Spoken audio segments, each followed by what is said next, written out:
Okay, everyone. I really hate it when young children mess with fire alarms in schools and at daycare centers.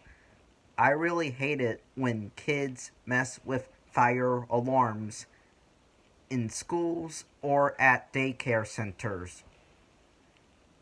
Kids need to stop messing with fire alarms because fire alarms are not toys.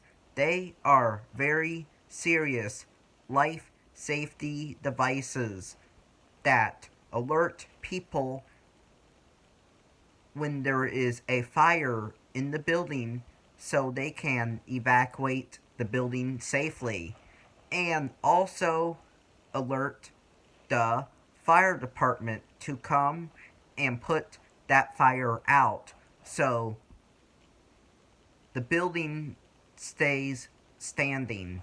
So, this is why these are not toys. Now, if you have fire alarms in your house, then you can use them as toys, but in a public building, you do not mess with them for any reason. Bye.